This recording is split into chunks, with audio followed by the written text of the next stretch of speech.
Boa tarde. É um prazer estar aqui hoje, podendo conversar com vocês, trocar ideias, né? Estamos à frente do LabEx Estados Unidos há 1 ano e meio, e nesse período a gente teve a oportunidade de fazer algumas prospecções aonde o pessoal está tentando ir, como eles estão olhando o futuro. Então, vou trazer algumas visões aqui para tentar enriquecer as nossas discussões. Vou passar. Tem como trabalhar a tela aí de trás ou não?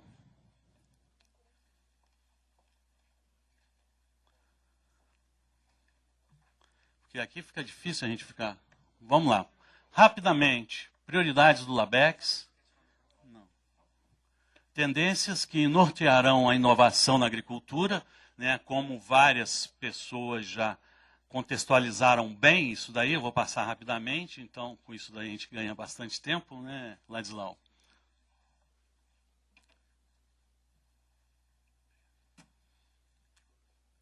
Vou colocar algumas prioridades estratégicas para agências americanas que trabalham com ciência e tecnologia para a agricultura. São as visões de futuro de algumas agências.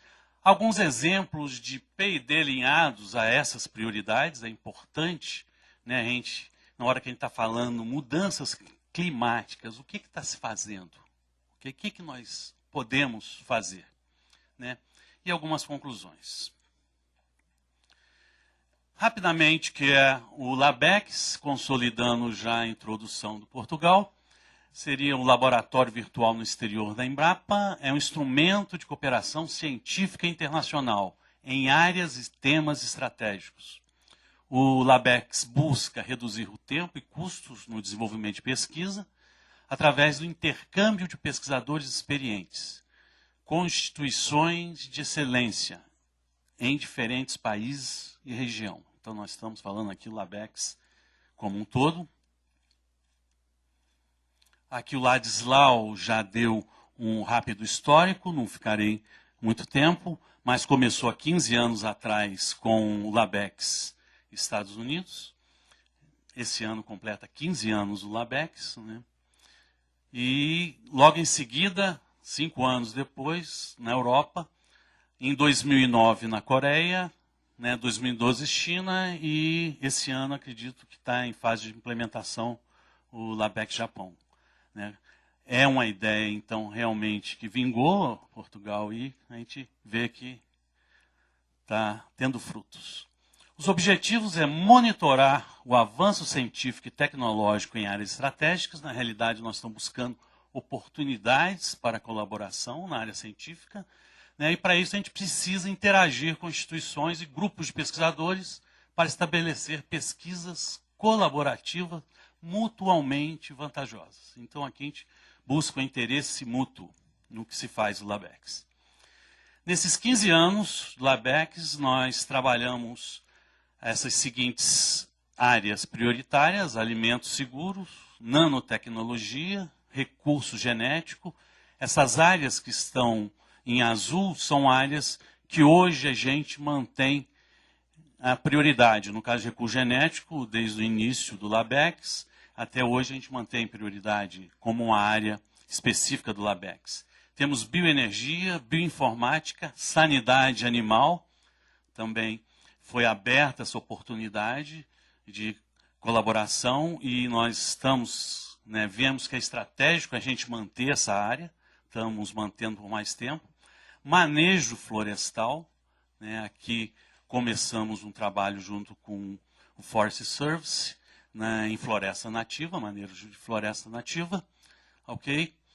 Manejo integrado de pragas, novos produtos, agricultura de precisão, mudanças climáticas, recursos hídricos, compostos bioativos, tolerância à seca e citrus Huanglang-Bean, o citrus greening, né?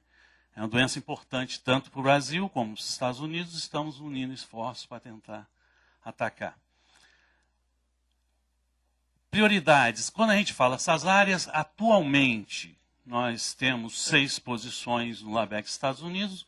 E o que a gente está trabalhando em cada uma dessas prioridades. Em biotecnologia, prospectando e entendendo a função de regulação de genes de tolerância à seca, né?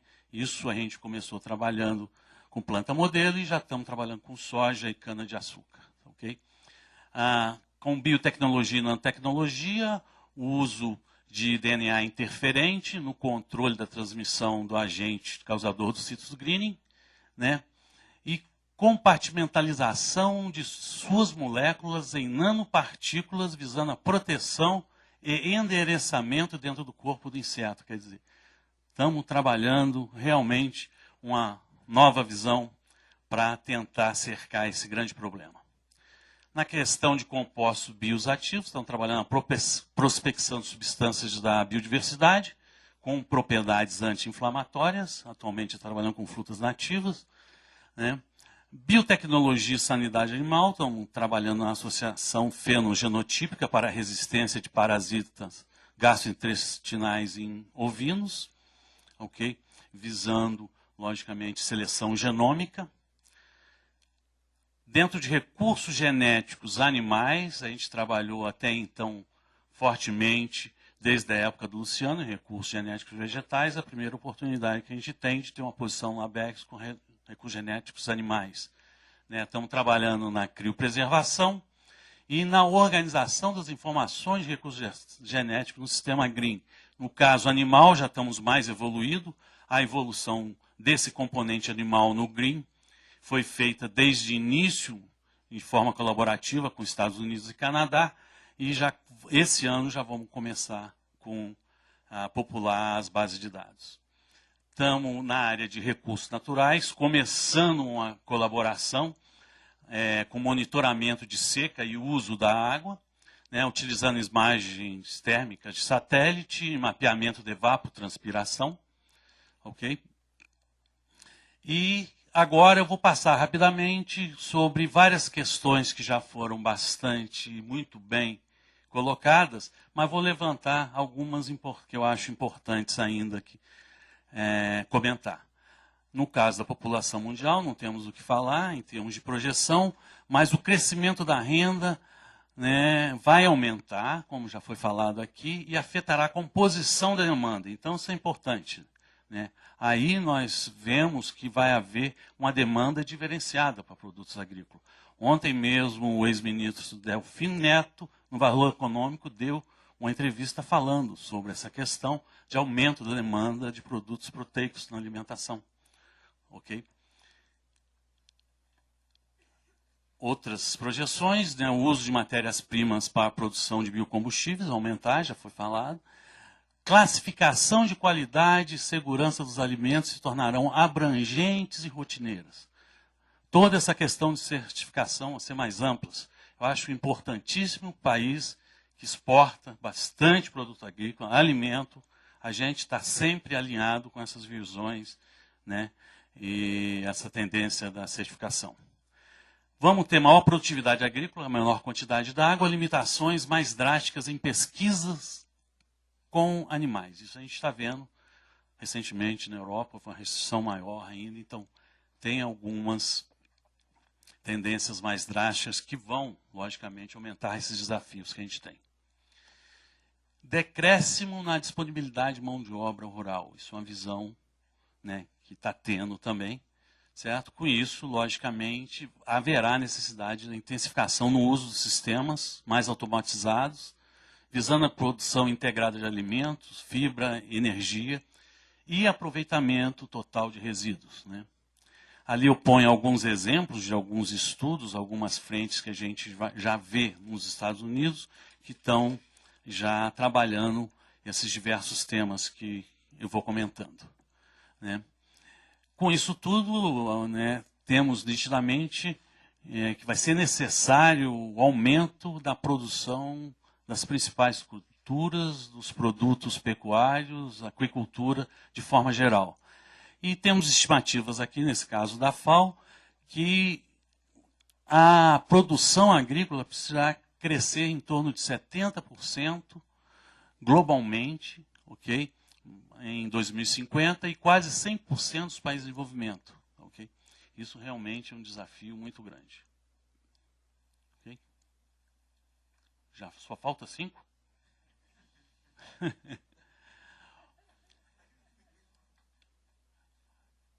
Abertura para a produção, logicamente, essa produção, uma coisa está muito clara: a abertura de novas áreas não terá um papel no aumento dessa produção.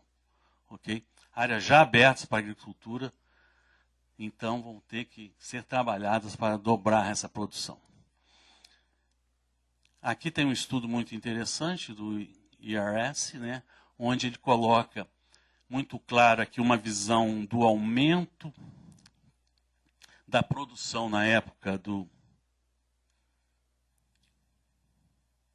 da Revolução Verde, foi muito baseada na expansão dos recursos utilizados.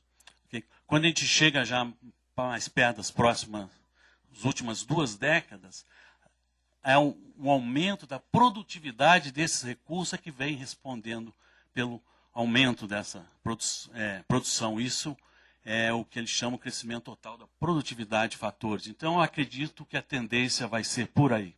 Em vez, hoje mesmo já se discutiu aqui, disponibilidade de fatores ainda de terra, por exemplo, no Brasil, mas será que é por aí que a gente vai?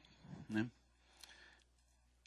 E também, para dobrar essa produção agrícola, a gente vai ter que aumentar esse crescimento total da produtividade de fatores em pelo menos 1,75% ao ano. E essa, logicamente, produtividade terá que crescer ainda mais rapidamente, porque atualmente a taxa por ano está em torno de 1,4. Então, quer dizer, o desafio fica ainda muito maior para a gente realmente atender essas demandas. Então, esse desafio da produção necessita de novas soluções tecnológicas sustentáveis, bem como políticas globais e nacionais consistentes. Né? Já foi falado aqui dessa necessidade, né? E essas políticas têm que contemplar várias questões, como racionalização no uso dos recursos naturais, sistemas de produção eficientes, alimento com qualidade, seguros, bioenergia, mercados econômicos, né? Foi muito comentado também essa necessidade de a gente aumentar a nossa competência nessa área, mudanças climáticas e resiliência ambiental. Eu vou colocar aqui agora, por exemplo, os novos desafios da agricultura nos Estados Unidos, que é um trabalho feito pelo Conselho de Assessores do Presidente dos Estados Unidos para Ciência e Tecnologia. Ele lista claramente alguns desafios que serão enfrentados. Gerenciar novas pragas, patógenos e plantas invasoras, aumentar a eficiência do uso da água, reduzir as pegadas ambientais da agricultura, produzir alimentos diante das mudanças climáticas, ok? O enfoque não é só as mudanças climáticas, mas produzir diante dela. Fazer a gestão da produção de bioenergia, né? Já foi comentado hoje também aqui, né? Esse equilíbrio, produção de energia, fibra, alimentos, né? Isso realmente precisa de gestão. Produzir alimentos seguros e nutritivos, ajudar na segurança alimentar mundial e manter as produtividades altas. Né? E esse mesmo conselho conclui que enfrentar esses desafios requer um compromisso renovado com a pesquisa e inovação e o desenvolvimento tecnológico na agricultura. Então, em frente, vamos agora para o nível de USDA, o Departamento de Agricultura dos Estados Unidos, né, no Office de Pesquisa, Educação e Economia, onde ele lista os 10 top de ciência do USDA, onde temos genética e genômica, mudanças climáticas, microbioma humano, alguém já falou hoje aqui, metagenômica, né? Economia comportamental, Open Data para agricultura, agroflorestas, alimentos seguros, bioprodutos e bioenergia, nutrição e epigenética e grandes desafios em biologia. Na hora que a gente chega um pouco mais específico da agência que faz pesquisa em agricultura, o ARS, né, nós temos esses grandes objetivos estratégicos: nutrição humana, alimentos seguros, qualidade e uso de produtos agrícolas, né, disponibilidade de água, mais uma vez, e manejo de bacias, mudanças climáticas, solos e emissões, bioenergia, questão de coprodutos da agricultura e indústria, né, pastagens nativas, cultivadas e forrageiras, competitividade e sustentabilidade da agricultura, importantíssimo quando a gente fala Brasil, país agrícola, exportação agrícola, né, e recursos genéticos vegetais e animais também, genômica, melhoramento genético, produção, doença, né, de plantas, animais, etc. Eles têm uma agenda. Já chegando a outra agenda do Departamento de Agricultura, da agência NIFA, né, National Institute of Food and Agriculture, nós temos basicamente os mesmos desafios, né? Seria segurança alimentar, seria as mudanças climáticas, a energia sustentável, e temos aí qualidade e segurança de alimentos também. Hoje me chamou a atenção o Cheng Fan, quando ele deu os números aqui do Brasil sobre essa questão de obesidade. Eu não tinha nem marcado ali como um aspecto importante para o país. Eu vou ter que mudar essa transparência a partir de hoje, né, que já passa a ter um aspecto importante, um desafio importante. No caso do Serviço Florestal Americano, ok? Biomassa e bioenergia como prioridades, mudanças climáticas, mais uma vez em evidência, né, nanotecnologia, buscando inovações no desenvolvimento de produtos de madeira, né, isso parece ser interessante, manejo de recursos naturais urbanos, né, que é uma das missões do Serviço Florestal Americano, gestão de bacias hidrográficas e restauração. Okay? Então, aqui a gente alinhando as estratégias dessas 5 agências, a gente tem aqui a lista das 5 prioridades mais contempladas. Mudanças climáticas, Geraldo, foi, né, unânime. São questões que, por exemplo, dentro dos macrotemas discutidos, ela não está explícita. Né? Acredito que eu acho que mudança climática impacta muito mais do que recursos naturais, sistemas. Eu acho que é uma discussão que tem que ser continuada, né? Porque na hora que você olha todos os macrotemas, você vê toda a questão dos sistemas de produção, por exemplo, né? Totalmente impactado. E os recursos naturais está aqui, na ponta. Ok, tudo bem. Continua, presidente. Tá certo. Prioridades para, pelo menos, vamos lá. Mudança climática, recursos hídricos, sem discussão, biomassa e bioenergia, alimentos seguros e nutritivos, segurança alimentar. Isso foram, né, as mais destacadas. E pelo menos uma dessas outras aí, novas pragas, patógenos, plantas invasoras, pegadas ambientais, genética e genômica, coprodutos, agrofloresta, nanotecnologia, open data e economia comportamental.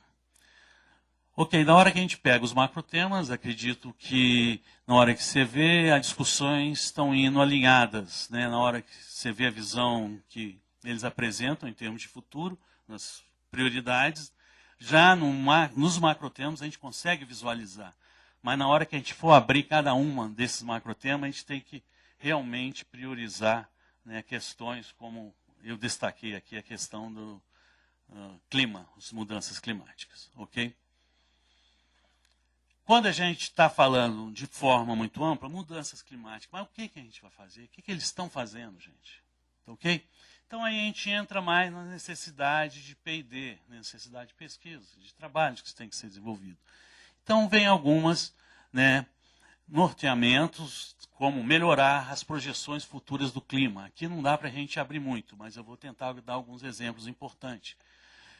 Avaliar a vulnerabilidade dos sistemas de produção vegetal e animal, diante dos efeitos diretos e indiretos da mudança climática. Então, começa a dar um rumo mais nesse tema. Né? Desenvolver estratégias de gestão e as ferramentas necessárias para aumentar a capacidade adaptativa dos sistemas de produção. Ok? Em cada um desses slides, eu tenho em cima o tema, embaixo algumas instituições que estão trabalhando especificamente com o tema que está aberto, e no cantinho de esquerda embaixo, Geraldo, para você tem um alinhamento que a gente visualiza dentro dos macrotemas. Tá, ok? certo? Isso daí pode ajudar em alguma das discussões. E a gente tem várias. Se quiser abrir mais ainda, a gente consegue melhorar as projeções futuras das condições em diferentes escalas temporais e espaciais. Quer dizer, já abrir um pouco mais aquela questão. Então, temos uma infinidade de oportunidades como melhorar a precisão das previsões meteorológicas, compreensão, desenvolver métodos de avaliação, capacidade adaptativa e resiliência dos sistemas, etc. Ok? Ainda dentro de recursos naturais, né, temos aí monitoramento de recursos hídricos. O que a gente pode fazer? Trabalhar em modelos de sensoriamento remoto para estimativa de evapotranspiração, monitoramento de recursos hídricos, mapeamento de secas, gestão de bacias hidrográficas visando produção sustentável e uso eficiente, não só do recurso hídrico, mas com solos, por exemplo. Dentro de biotecnologia, né? Hoje, em termos de preço, por exemplo, de sequenciamento, caiu assustadoramente. Esses dois gráficos aí mostram o preço, a queda dos preços de 2008 até hoje. Então, com isso, viabilizou muito mais novas tecnologias surgirem que têm condição de ser mais speed, né? Ser mais rápida nas soluções, na criação de solução. Então, temos condição de trabalhar dentro dessa visão de inovação aberta, né, com instituições de outros países, universidades, o setor privado. Né? Okay. Temos aí perspectivas de curto, médio e longo prazo dentro de quebra de biomassa com bactérias termofílicas, tecnologias no sequenciamento e bioinformática, genômica de fungos, etc. Né? Da mesma forma que a BGI, eu trouxe o exemplo aqui das Américas, mas da China, começou na China e hoje já tem, né, plantas em vários locais onde a gente pode trabalhar muito junto nessas questões de inovação. Questão da bioenergia, né? Fixação de carbono através de algas geneticamente modificada para maior eficiência fotossintética e 3 vezes mais produção de óleo do que algas comuns. Ok, eu vou acelerar. Tudo bem. Produção de biocombustível em larga escala a partir da produção intensiva de alga. Então, são visões interessantes que já estão em experimentação em larga escala. Né? Questão do geneticamente modificado. Aqui a gente traz 3 exemplos, né? O pessoal vai conhecer. Peixe geneticamente modificado, com hormônio de crescimento. Né? O golden rice, aí a mandioca geneticamente modificada para aumento de teor de nutrientes. Né? Biologia sintética, isso é uma nova vertente da biotecnologia, tá, okay? Onde a gente trabalha combinando a biologia com a engenharia para projetar, montar e implementar redes de genes sintéticos que se comportam de maneira previsível. Outra vertente que a gente pode trabalhar bastante. Isso pode ser usado na detecção, remediação de condições bióticas e abióticas adversas. Podemos trabalhar com melhoria na eficiência fotossintética, etc. Okay? Temos várias, logicamente, oportunidades da genômica em relação à sanidade animal e vegetal, né? Como os patógenos causam doença, quebram as defesas do hospedeiro. A gente pode entender melhor todo esse relacionamento patógeno-hospedeiro nessa questão de seleção genômica ampla, né? Associação fenótipo-genótipo, né, para o desenvolvimento de chips, né, que permite a gente trabalhar com maior eficiência dos nossos programas de melhoramento. Né? Temos toda essa questão de qualidade e segurança alimentar, sensores rápidos para a identificação de agentes biológicos, de contaminantes, de toxinas. Né? Isso daí já temos, né, várias frentes abertas que a gente pode pensar. Na mesma vertente aí, a gente trabalhar a questão de novas estratégias antivirais, ok?